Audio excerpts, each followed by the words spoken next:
Right. Yeah. Hi, I'm Katie. I'm one of the vets at LLM, and I've been doing the fly parasites for about 18 months. I've been in practice 3 years, and today we're going to talk about a sustainable approach to fly control. We've also got Rebecca from MSD. She's going to talk about the sort of reactive approach. I'm going to come in at the end with the sort of proactive and the parasitic wasps part. And we've also got Jeroen. Sorry if I said that right. Yeah, you're Yeah, close. It's good enough. Thank you. He helps with the fly parasites. So if we've got any questions at the end that I can't answer, we'll sort of tag team it. So we'll go through a couple of presentations, and then we'll have time for questions at the end. So I'm going to pass over to Rebecca Cole from MSD, and she's going to sort of talk about the fly life cycles and the chemicals, etc., that we can use. Lovely, thanks, Katie. So yeah, we'll move on. Hopefully.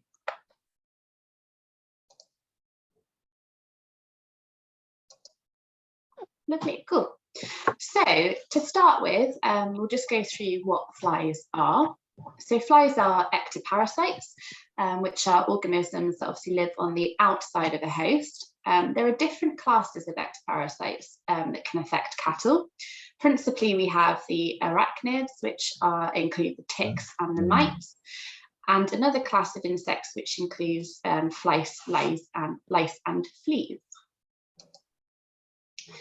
It's flies, however, that are the most important ectoparasites of cattle in the UK with regards to obviously economic impact and disease transmission.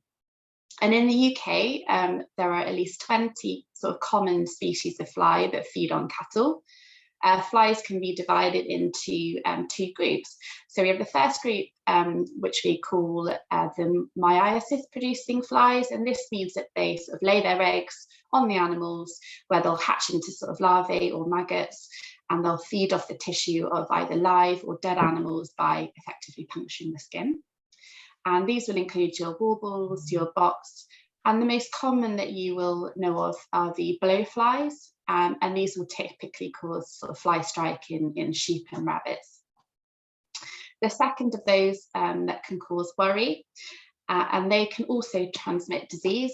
The adults lay their eggs on the ground rather than into the animal, but will come to animals to feed, and those are divided into nuisance flies or biting flies. Nuisance flies tend to only have brief visits to cattle to feed on their sweat and secretions on the surface of the skin, maybe wounds or body orifices, and their feeding behaviour causes irritation to the cattle, and they're often involved with spreading disease amongst animals. And then we have the biting flies that tend to stay on or near the cattle and will feed, as the name suggests, by biting, directly puncturing the skin, which obviously causes an intense irritation, pain, and often stress. Over winter, as many of you will notice, these flies tend to hibernate or become inactivated to conserve energy for when they can begin rebreeding in the warmer summer months. And they tend to overwinter in buildings, in crevices, but also in bedding and manure as either adults or in the larval stages. And it requires a period of sort of sustained rise in temperature to stimulate hatching or emergence from hibernation. A fly's lifespan is relatively short. They usually only live for about 15 to 30 days. And similar to other insects, within that period, they'll go through sort of a stage of 4 life cycle stages. So we have the fly, the egg, the larvae, and the pupae, which can take as little as 7 days to complete in some cases. And the first stage of the life cycle is the egg. So after mating, the female fly lays her eggs and the male ones fertilize them. The flies lay their eggs in sort of warm, moist, usually decaying organic matter, such as sort of food waste, feces or dead stock. And then the second stage, the fly life cycle, is the larvae, also referred to as maggots. And they're sort of a worm-like shape, sort of pale in colour, and they will tend to stay quite close to their food source. The larvae will eat in order to grow and begin their molting process, essentially where it will develop into an insect and shed its skin. And the molting cycle happens about 3 times. After their final molting, the larvae will enter the pupa stage, and during this stage, the flies are usually quite dormant, so they don't move, they don't feed. They'll just develop in a cocoon-like shell, grow their wings and antennas and legs, and once they break out of their shell, they are fully grown flies, now in their adult form. But despite their quite short lives, flies have a really high reproduction rate. They will start reproducing really quickly once they've emerged as adults, and they start laying eggs within a few hours of hatching. So from that, fly populations can increase really rapidly. After sort of reaching maturity, a female egg can lay up to 900 eggs in her lifespan, so that's quite significant. There are many reasons why flies are a problem on farm. I mean, one of the most common complaints is that it causes distress to livestock. So when flies bite, it's obviously painful and irritating to the cattle. And this is a particular issue in a parlour where you will see sort of increased kicking, which can be a hazard for anyone sort of milking these agitated cows. You often may see cows huddled together at one end of a barn or a field, and this can obviously lead to increased risk of injury, but also a great way to spread disease.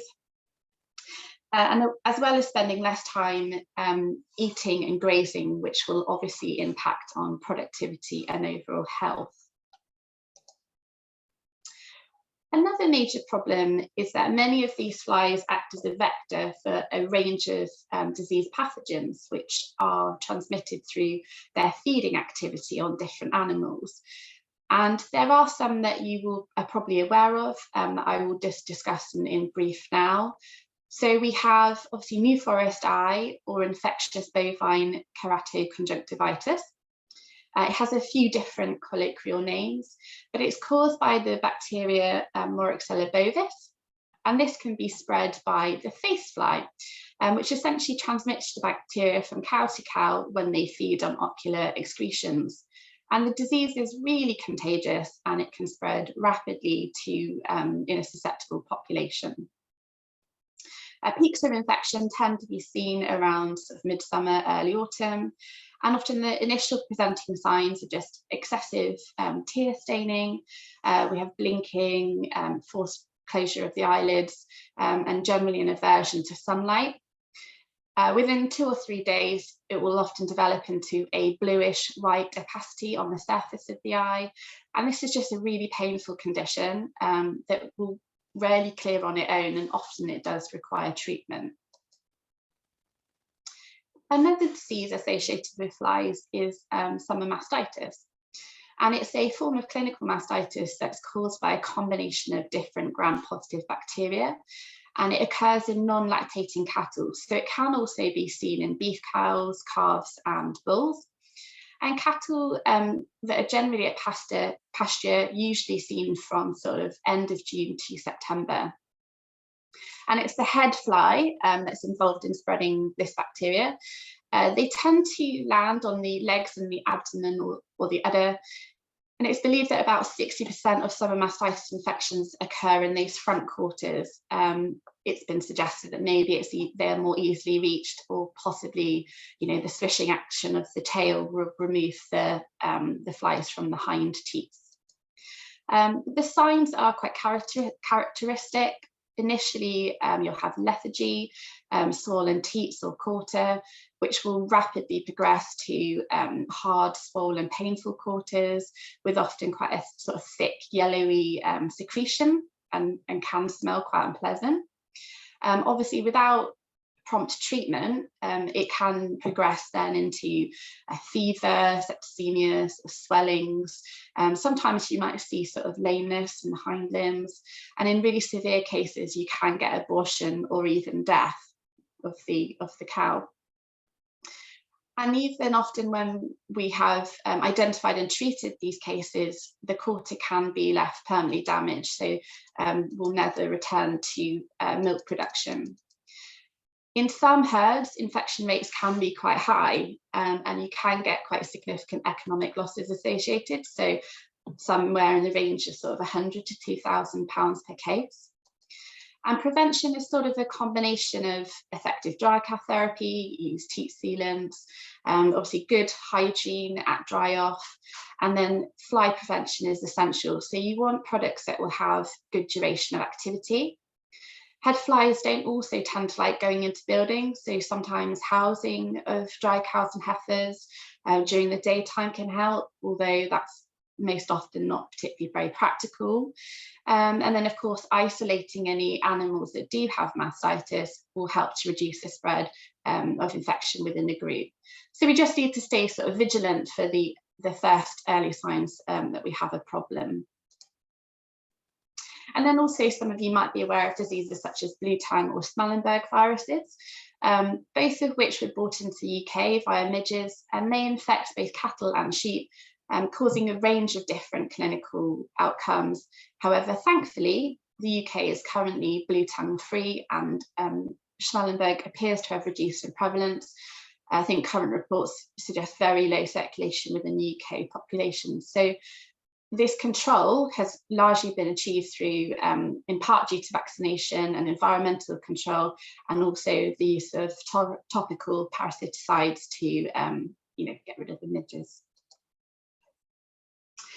And no one, probably more than I, can tell you how frustrating it is to deal with high levels of flies. I mean, as we've discussed, obviously controlling flies is not only important because they cause a nuisance and all the fly poo that just seems to get everywhere, but because they cause worry, which is associated with a significant cost to farmers.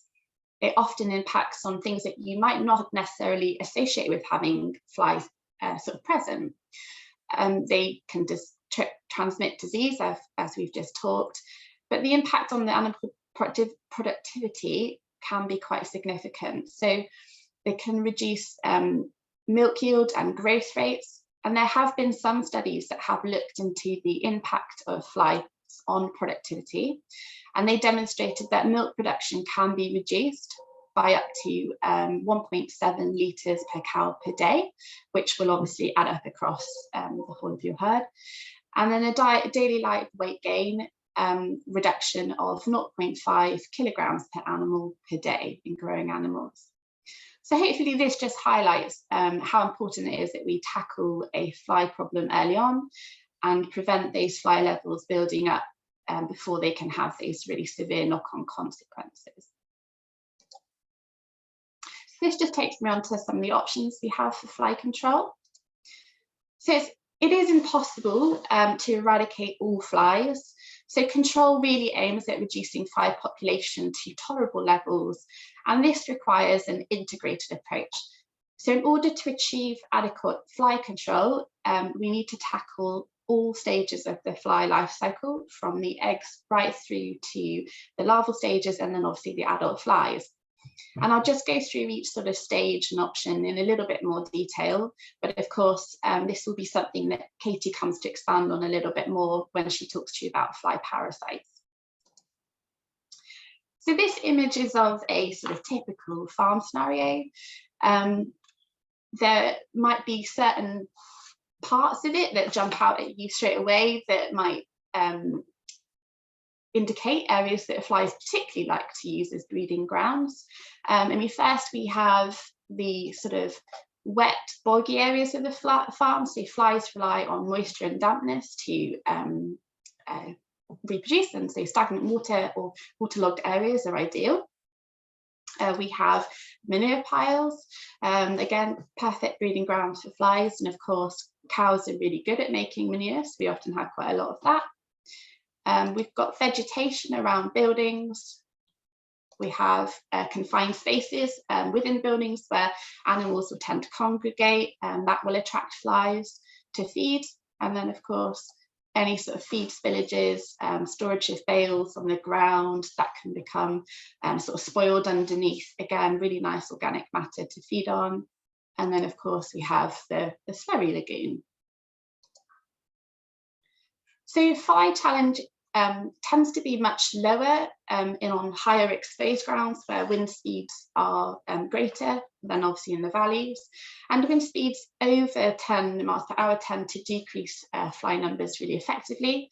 And this is why having sort of high powered fans in your buildings or in the parlour can be a really great way to help reduce flies in the shed. And also over the summer months will provide a great way to keep cattle cool. To reduce the larvae numbers, we need to reduce obviously the breeding sites on the farm, the areas obviously we've just identified in that previous farm scenario. And a number of studies have shown that it only takes 1 kilogram of manure to raise 1,000 flies. So this just highlights how effective regular removal of waste and organic manures from buildings can be in fly control. Things like routine cleaning of bedding, feed bunkers, water troughs, regular removal of muck from in and around buildings are just simple measures to help reduce larvae and adult flies. And then we have various methods to prevent flies accessing buildings, such as fly screens that we can place in the entrance of buildings or the milking parlour. Plenty of fresh air, ventilation, to prevent the flies from being able to land on the animals. We also want to ensure good building maintenance. That means fixing any water leaks, cutting the vegetation around buildings, having adequate drainage of wet areas so that water doesn't stagnate, and then obviously things like removing any carcasses or afterbirth quickly, again, that might attract the flies. So larval control centres around removing those fly breeding sites, and on farm you will find that fly populations are undergoing varying stages of the life cycle at any one time. However, as we can see hopefully from that pyramid, the vast majority of the fly population will be in the early stages of development, so as the eggs and the larvae. It's in fact only about 15% of your fly population will be present in the adult stage. So if you can imagine that you might see hundreds of flies on the farm, but that means that you will have a huge population of eggs and larvae that are quickly developing into adults to maintain those fly numbers through constant hatching. And so we really must reduce those larval levels if we really want to break that life cycle. And as we've just discussed, obviously environmental control can help reduce larval populations. I mean, there's also chemical larvicides, which can be used on dung heaps and other breeding sites to prevent the larvae from hatching. However, some of these larvicides will also kill off insects that help to reduce fly populations, because they too will proliferate in the manure. So that can be a downside to their use. There are other products that will contain different types of bacteria that will be lethal to insects, and they can act as natural pesticides, and they can also be applied to manure as either a powder or liquid form, but again obviously do come with their downsides.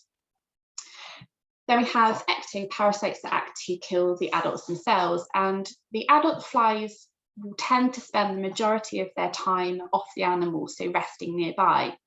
And this is where things like surface treatments can provide some benefit, into addition of actually treating the animals themselves. There are several different generic surface insecticides available that will kill on contact. However, their duration of activity can be really variable depending on the type of surface and other environmental factors. We have things like fly sprays that can be used to treat and kill flies inside a building. They have sort of limited short-term effects. And there are also many different types of fly traps, some with pheromones that attract the flies. You have things like sticky tapes, electric zappers or screens that are designed to keep sort of flies out or catch them. Many are fairly simple and inexpensive options that might provide some benefit. So I'll now go through some of the adulticide products available. So synthetic pyrethroids are the main sort of drug group that we use for adult fly control. There are 3 different types of synthetic pyrethroids used in livestock. That's deltamethrin, permethrin, and cypermethrin.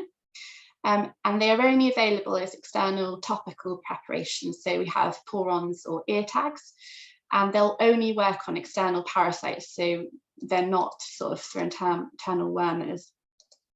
And synthetic pyrethroids are lipophilic, so that means they have an affinity for oil. So they like to bind with the oils in the skin, and they'll spread out over the body surface. And as a rule, this drug group has a really what we call a rapid knockdown, because it works on the parasite's nervous system. So it effectively causes them to become paralyzed, and then they'll die. However, underdosing can just make the parasites sort of hyperactive, and then they'll recover. So it's really important that we make sure that the correct dose is given to have that killing effect. And one point I would like to highlight is, I suppose, the expectation that these products are a fly repellent. Although some of them may have a repellent effect, they are not in themselves designed or used as fly repellents.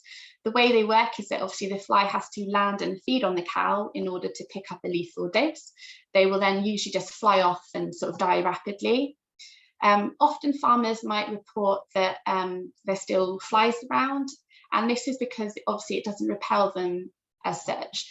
I mean, occasionally we might get reports that they might have a slight repellent effect when the product's first applied, and that's because if the fly comes into contact with really high concentrations of the drug, it can cause this hyperexcitation, and then the flies will almost sort of like start to fit, they'll fly off, and then they'll die really quickly.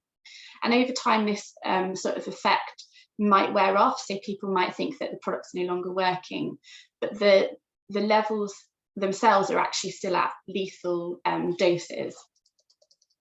And obviously, compared to previous methods of treatment like organophosphates, synthetic pyrethroids are actually really safe because they have very poor skin absorption, and they just sit on the surface, they don't get absorbed systemically. However, it is worth noting that they are particularly toxic to fish, so water contamination can be catastrophic, so we just have to be really careful with how we handle and dispose of any leftover chemical. There are a few synthetic pyrethroids on the market that you might be familiar with. There's Flypool, which contains permethrin and has a duration of activity of about 8 weeks. There are also several products that contain deltamethrin with variable duration of protection, usually between sort of 4 to 8 weeks. And it's only really Butox Fish that will offer the longest duration of proven protection, up to 10 weeks. And being that I work for MSD, I'm just going to briefly highlight some of the reasons why Butox Fish is one of the most popular choices of ectoparasite on the market. So Butox Fish is a pour-on suspension that contains deltamethrin, and it's used for the control of flies and lice. As I've just said, it's got a really long duration of activity, which means that you don't have to apply it as often as other products to cover the whole risk period. Deltamethrin has a really high potency compared to some other products, which makes it just really effective at killing flies. So as you can see from the chart here, in regards to lethal dose to kill a housefly, you need 9 times more cypermethrin and 33 times more permethrin to achieve the same kill rate. And with pour-on products, it's often questioned sort of how effective will it be if it rains a lot. So they decided to conduct a trial where they looked at treating cattle with Butox Fish, and then they effectively soaked them in water twice a week to try and simulate rainfall.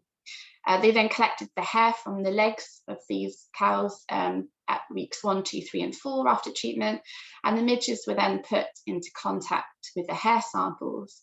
And they found that even after 4 weeks of twice weekly rainfall, if you like, all the midges died after they had contact with the hair. And although this trial was obviously contacting midges, they actually have a really similar sort of contact time and lethal dose rate as other flies. So it's sort of comparable. And this study was basically just designed to try and demonstrate that Butox Fish is rain fast And we know this because we can see this when we apply it to animals that are out grazing. What I will advise is that whilst it's rain fast, so the product doesn't get washed off once it's trapped in that oil layer of the skin. However, cattle should be dry at the time of application and allowed about 2 hours before turning out into if it's raining. And this is because obviously we want to allow the product time to spread out over the skin surface, and we don't want it to be blocked by any water that might be on the surface of the skin or washed away before it's had time to settle. Butox Fish has a specific applicator that was made in response to consumer feedback. It's got what's called a spigot cap to allow the air back into the pack more quickly, and so it allows for more rapid dosing.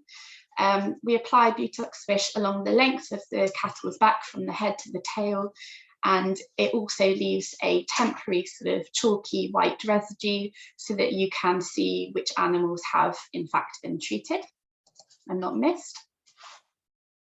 And it's fairly unique to the Poron products that instead of having a standard dose rate regardless of animal size, with Swish you do dose to weight, very much like you would with your other wormers. And this is because obviously as the animal grows, it makes sense that the skin surface area also gets bigger. So if you don't increase the dose rate relative to the body size, you're effectively diluting the product, because obviously the same volume of product has to spread out over a larger area, so you'll have a reduced concentration. With Butox Fish, the dose of the deltamethrin reflects the weight of the animal.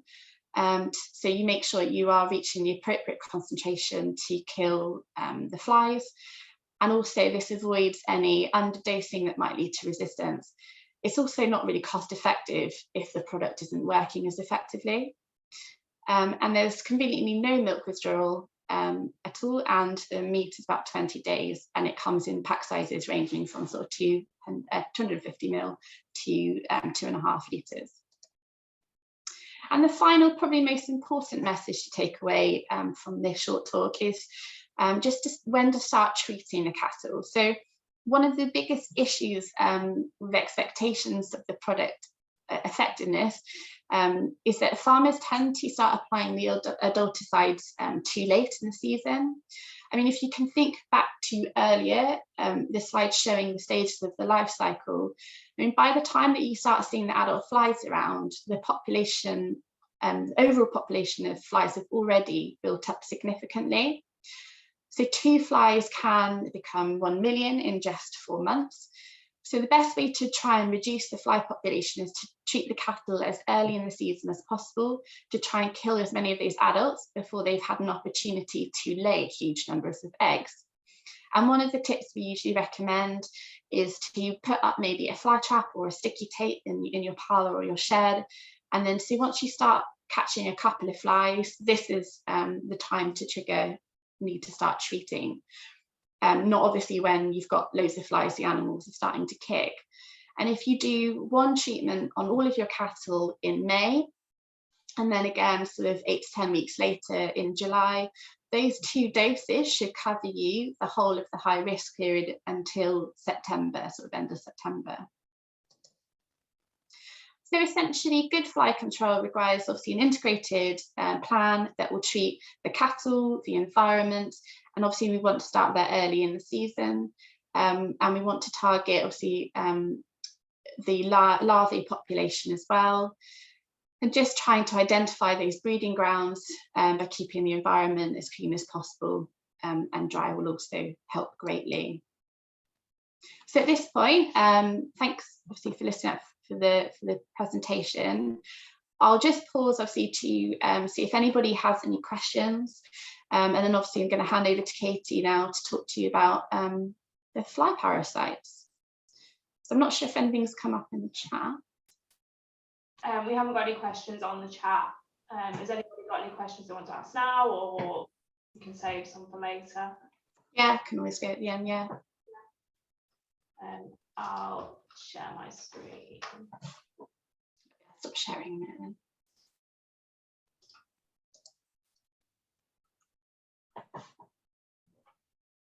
Can you see my presentation. Has that come up? Yeah. Yeah, great.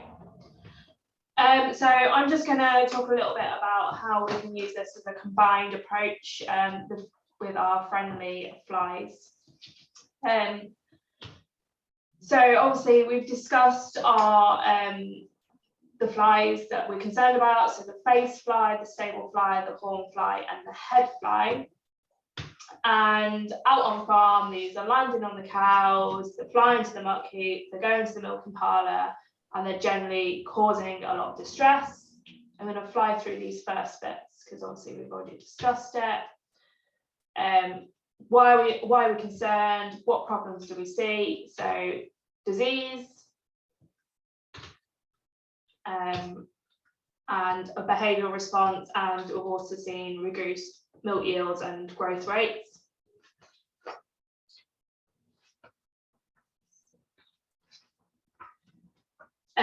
So the traditional approach used to just be part our porons and everything, use our pyrethrins and our pyrethroids. There is a little bit of evidence of resistance to build up with continued use, and they can be a little bit non-specific. And there's also can be a little bit of a risk to human exposure if we're spraying them in closed environments. So our reactive approaches are the porons, the fly sprays, the fly strings, the tapes, and the Sheila boards. Sheila is a fly pheromone. It comes in a granule. We will paint it on cardboard boards and we can stick them up in calf houses. And the adult flies are attracted to that. And then in the same way as the porons work, they ingest it, go off, and then they'll die. And then we've got a proactive response, which is our parasitic wasps. And why do our parasitic wasps work? Well, they are targeting the 85% of the population, the overall population that we don't see. So the unhatched eggs, the larvae, the pupae. Whereas the reactive, we're looking at these adult flies, the ones that are flying around. That's what our porons are working on, our fly sprays and our strings are all working on. So by integrating our fly parasites, then we can start to target the bits that we don't see. So the fly parasites are two different species of parasitic wasps, the Muscidipteraptor and the Sphalangia cameroni. They're both DEFRA approved species. They are native species to the UK. We have about 4,500 wasps per bag, and they are a biological insect control. They are a long-term investment, so we can't just use them 1 year and then decide they're not working. So we'll go back to our old approach. You need to keep using them year on year, and eventually we'll see a reduction in the fly population. And there is no resistance, and there should never be any resistance, because their life cycle replicates as fast as the fly's life cycle replicates. So hopefully they should never get any resistance to them. So we talked about the fly life cycle in Rebecca's presentation, and we said that the life cycle is between 15 days and 30 days. So the housefly is about 12 days, the stable fly is about a month. And the parasitic wasp life cycle is about 3 to 4 weeks. So this is why when we're putting our flies down, we like to put them down every 2 weeks. So we can top up the parasitic wasp population so the flies can't get ahead of themselves. So our parasitic wasp life cycle is an adult. The adult then lays a little egg in the fly pupae. The egg will hatch inside the fly pupae into a larvae, and it uses the pupae, the little larvae of the actual fly that's in the pupae, to grow. So it eats it, it grows itself, and then an adult parasitic wasp will hatch out of the fly pupae instead of an actual fly. So hopefully this should reduce the fly population. So these are our two species. That we've got the Muscidid raptor. It parasitizes the house and stable fly. They're really, really tiny. They're about 1 to 2 millimeters long. And there you can see it sticking its little tail in the fly pupae. And then we've got the Sphalangia cameroni, and they target the nuisance flies, so the house fly again and the stable fly. And there you can see a little one hatching out of the fly pupae. So how do these work together? We've got our pest fly. She lays her eggs. The eggs hatch into a larvae, the larvae pupate, and this is where our parasitic wasp comes in.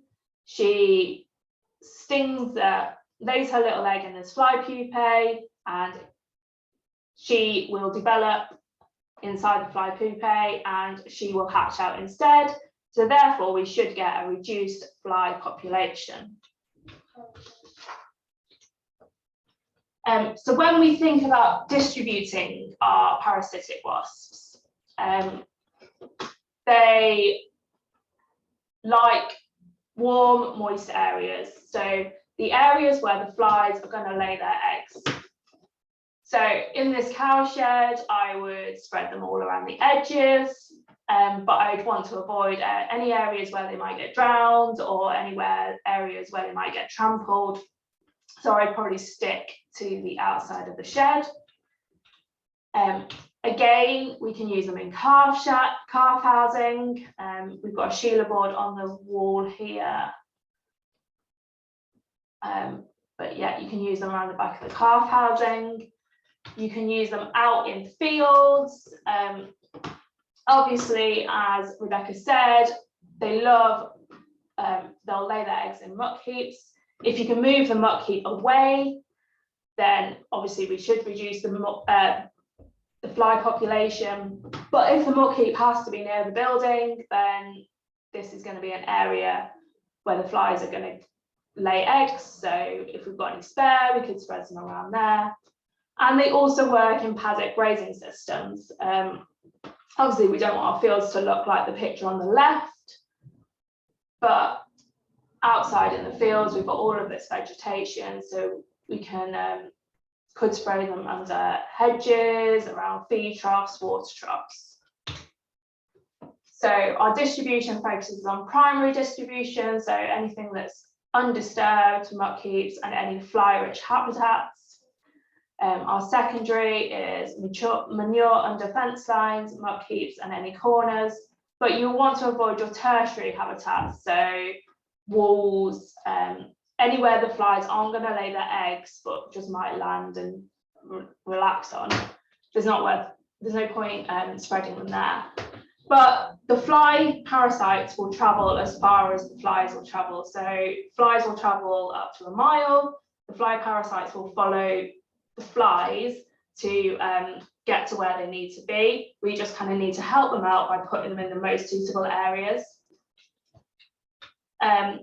So our friendly fly season is from March to October.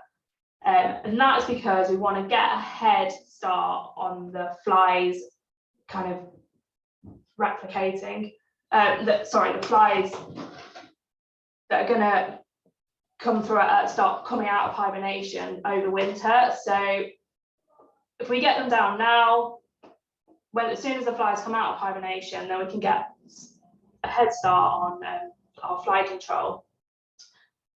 So if the temperature is above 0 degrees, then they're not going to die. They're just going to hibernate until they need to crack on and do their thing. And we'll keep going until October, when the kind of flies start to die down, and they will also hibernate again throughout the winter. So the benefits of our friendly flies are there's less flies to bother the workers and the livestock. We can use less chemicals, we get less fly-borne disease. They can be cost effective, they're sustainable, they're environmentally friendly, they're appropriate for organic farms if you can't use your chemicals, and they are a long-term solution. So we've got no reported resistance, and hopefully because of all of this, we can reduce our antibiotics. So this is a little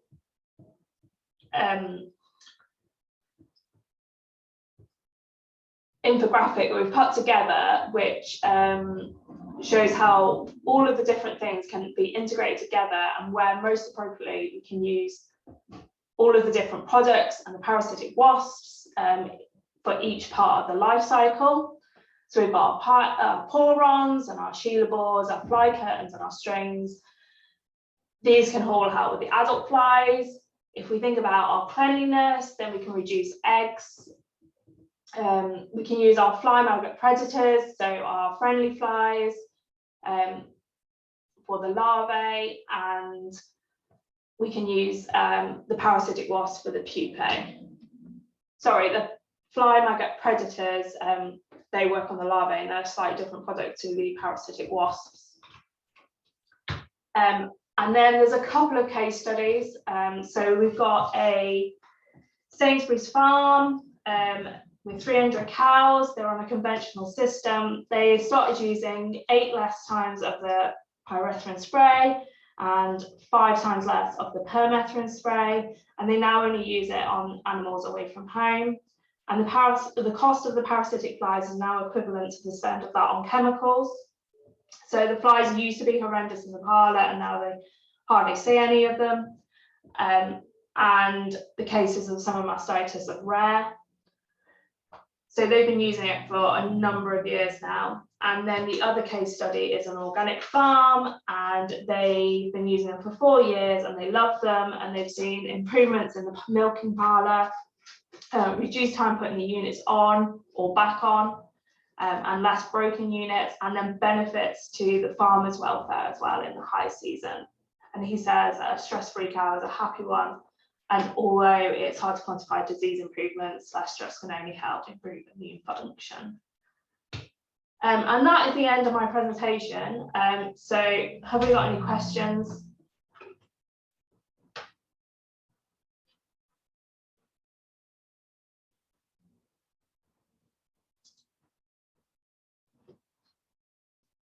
No questions? Answers a no. No. Great. Well, if anybody's got any questions that they want to fire through, or email or anything at a later date, we're happy to help out. But we'll wrap it up there. And thank you everyone for coming.